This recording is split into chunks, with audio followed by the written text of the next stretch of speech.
Partido Popular, partido de corruptos. El Partido Popular es el partido que los está robando a todos los valencianos. ¿Dónde están los bancos? ¿Dónde está la televisión valenciana? ¿Dónde está la televisión valenciana? Ustedes todo lo que tocan lo destruyen. Están destrozando la ciudadanía valenciana. Usted, señora, usted es responsable. Usted también votó en contra de los trabajadores de la Radio Televisión Valenciana.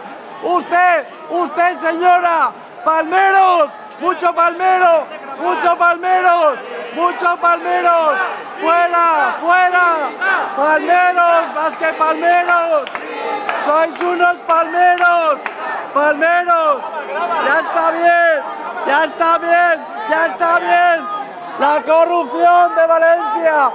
El Partido Popular es el